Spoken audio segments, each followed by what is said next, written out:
আল্লাহর কাছে জিলহজ মাসের প্রথম 10 দিনের নেক আমল যত বেশি প্রিয়, অন্য কোনো আমল এত বেশি প্রিয় না।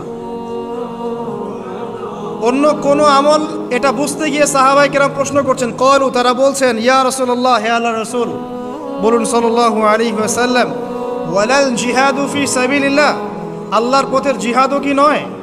আমরা তো জানি ইসলামের সর্বোচ্চ চূড়া হচ্ছে আল্লাহর পথের জিহাদ। তো নবী সাল্লাল্লাহু আলাইহি ওয়াসাল্লাম বলছেন, ওয়ালাল জিহাদু ফি সাবিলিল্লাহ, আল্লাহর পথের জিহাদও নয়,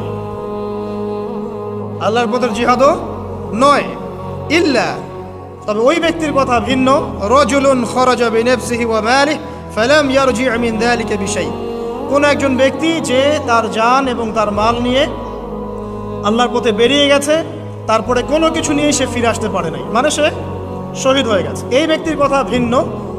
কিন্তু অন্য যে কোনো দিনের আমলের চাইতে এই 10 দিনের নেক আমল আল্লাহর কাছে সবচেয়ে বেশি প্রিয়। তাহলে আমরা বুঝতে পারলাম, আমরা যে 10 দিনে এখন বসবাস করছি, জিলহজ মাসের আজকে কয় তারিখ? 1 তারিখ। এই যে আল্লাহ পাক নিয়ামতের সাথে আমাদেরকে বাঁচিয়ে রেখেছেন, এই 10 দিন আমল করার সুযোগ দিয়েছেন, এই কৃতজ্ঞতা স্বীকার করে আমরা কিন্তু শেষ করতে পারবো না। পারবো না।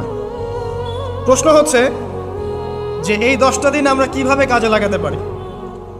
আমি সেদিকেই যাবো ইনশাল্লাহ। তার আগে এই দিনগুলো সম্পর্কে আর কয়েকটা ফজিলতের হাদিস শুনিয়ে দিচ্ছি। তিরমিজি, ইবনে মাজাহ, মিশকাতের 128 পৃষ্ঠা একটা হাদিস এসেছে।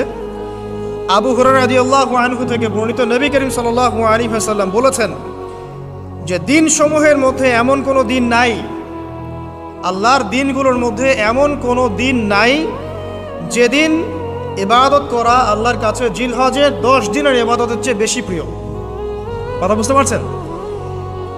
এরপরে নবী সাল্লাল্লাহু আলাইহি ওয়াসাল্লাম বলছেন, ইয়াদুলু সিয়ামু কুল্লি সিয়ামিন মিনহা বিসিয়ামি সানাতিন, এই 10 দিনের একটা সিয়াম বা একটা রোজা 1 বছর রোজা রাখার সমান। এই 10 দিনের একটা রোজা 1 বছর রোজা রাখার সমান।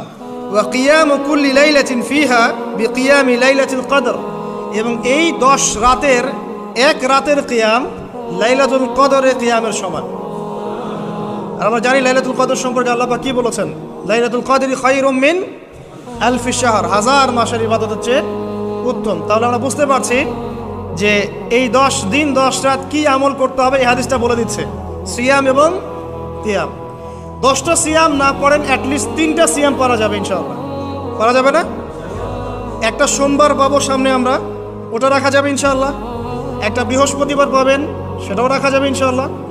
আর আরাফার সিয়াম পাবেন ইনশাআল্লাহ। আরাফার সিয়াম রাখলে আগের 1 বছর, পরের 1 বছর, 2 বছরের গুনাহ মাফ হয়ে যাবে ইনশাআল্লাহ আযজা ওয়া জাল। আর কিয়াম সম্পর্কে আমি সামনে বলছি ইনশাআল্লাহ তাআলা।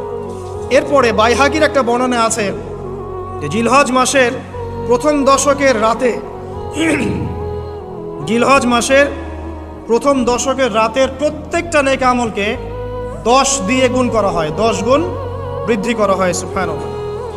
আরও আছে বাইহাকি এবং ইসবাহানির বিশুদ্ধ সনদে হযরত আনাস বিন মালিক রাদিয়াল্লাহু আনহু থেকে বর্ণিত আছে, জিলহজ মাসের প্রথম দশকের প্রতিদিন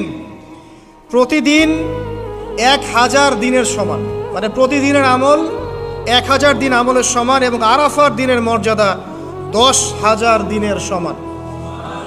আরাফার দিন যে ব্যক্তি ইবাদত করবে ইনশাআল্লাহ তাআলা, সে 10,000 দিন ইবাদতের নেকি পাবে ইনশাআল্লাহ আযজা ওয়া জাল। তো প্রথম কি করতে হবে সেটা এই হাদিস থেকে বোঝা যাচ্ছে। হাদিসটা কি? উম্মে সালামা রাদিয়াল্লাহু আনহা থেকে বর্ণিত, নবী সাল্লাল্লাহু আলাইহি ওয়াসাল্লাম বলছেন যে জিলহজ মাসের চাঁদ যে ব্যক্তি দেখবে, সে যেন তার নখ এবং তার চুল এগুলো যেন আর না কাটে। চাঁদ দেখে ফেলেছেন, কুরবানি করা পর্যন্ত এখন চুল আর নখ যেন সে না কাটে। যদি না কাটেন তাহলে কি হবে?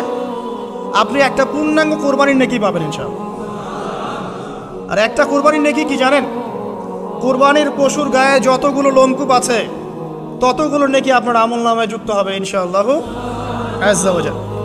এগুলো হাদিস। এখন আমরা প্র্যাকটিক্যাল কিছু কথায় আসি যে কিভাবে আমরা এই 10টা দিনকে কাজে লাগাতে পারি। আমি সবার আগে দোয়া করছি, আল্লাহ পাক যেন আমাকে সবার আগে এর উপর আমল করা তৌফিক দান করেন, আমার পরিবারকে তৌফিক দান করেন, এবং অতঃপর আপনাদের সবাইকে যেন আল্লাহ পাক এই তৌফিক দান করেন, আমিন। 1 নাম্বার, যদিও কাজটা খুব ডিফিকাল্ট,